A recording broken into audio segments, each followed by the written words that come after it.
The Gina and Maddie podcast. It's the show that this time of the year we are always talking about. It is the show where you look at them and go, I wouldn't have done that to my teeth. I feel like if you want to go Is that on... what you take away from Married at First Sight? Yeah, those the teeth. all the veneers, you know? I do you wonder, think they go into the dentist and go, excuse me, I'll have the Married at First Sight? I think the girls go to the cosmetician and get the Married at First Sight lips. They get the lips and the teeth, and every female and male on that show has the same teeth. Too many, so that I can't quite talk properly.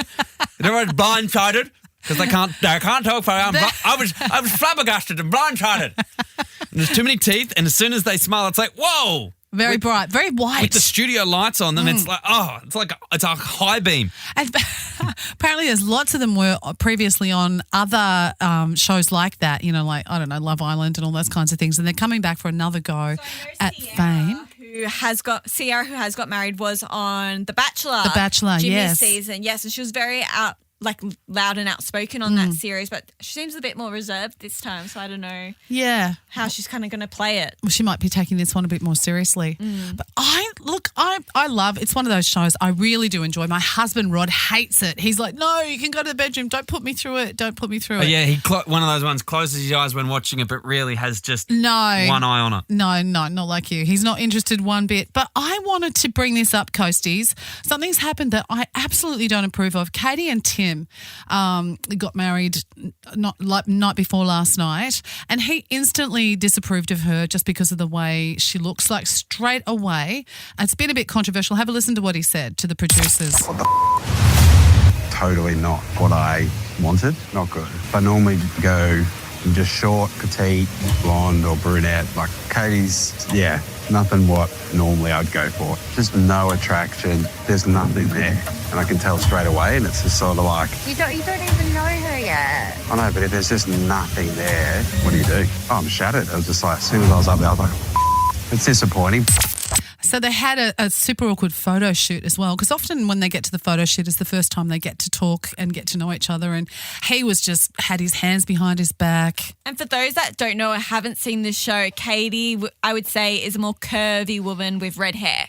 Yes, she's beautiful. Oh, and let's just say, he ain't no picture card himself. Now look, I want blonde and petite, and it's like, dude... And this is the thing. You're no supermodel. You've got terrible tattoos. He expected Jessica Powell to walk through from the previous season. Yeah, no. I hate to think that he's going to become trolled and not liked in Australia because of what he's done. And he's just being honest, I guess. But there's so much more to a marriage and to a relationship than what you look like. You don't put in an order for a short, petite blonde. Even when you're sure that might be what you think is beautiful. But what matters, me having been in a long-term marriage, is their heart. And are they kind and are they funny? And those things matter so much more. And I think... Tim, the reason you are still single is you're looking for looks. You're not looking for a person. And I think if Katie was listening, I would want to say to her, don't wait for a man to tell you you're beautiful. She's stunning. She's curvy. And lots of women, like myself, we go through stages of being curvy and then a bit slimmer, and weight can fluctuate. And weight is not the be-all and end-all of if we're beautiful or not. And Katie, you are stunning. Don't let a man...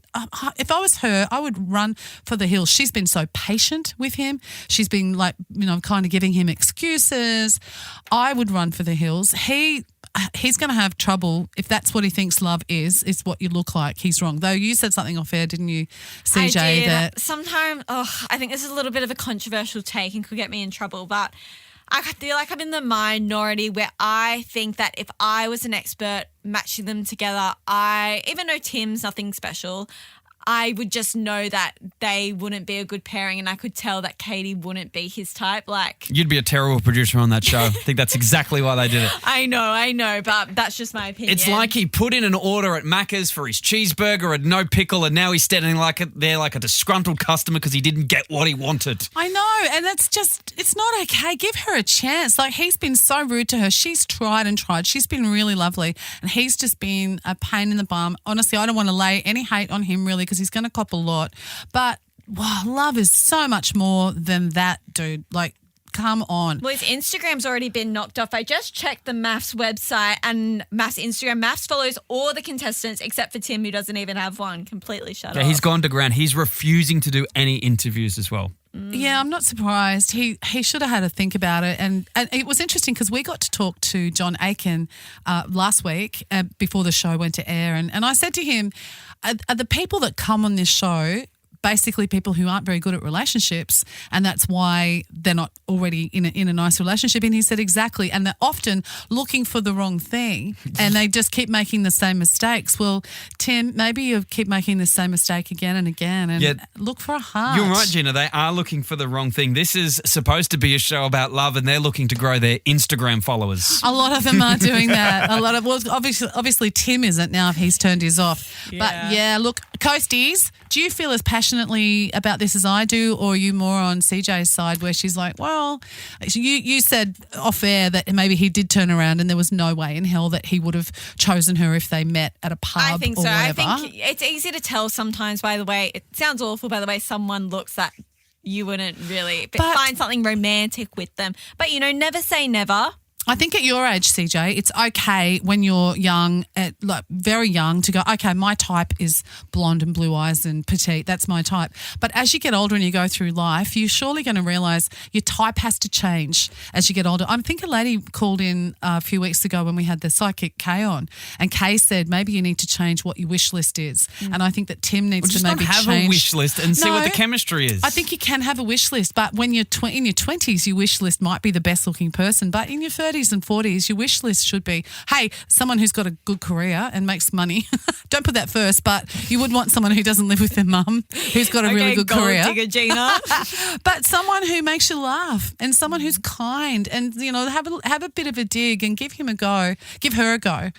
She's a lovely, lovely human. Anyway, I feel pretty passionately about that, and I feel terrible for Katie to have been body shamed on national television when she's stunning and she seems to be there for all the right reasons. If you're going to body shame her, it's you want to be a picture card, and he ain't that if he hasn't looked in the mirror. 43651045.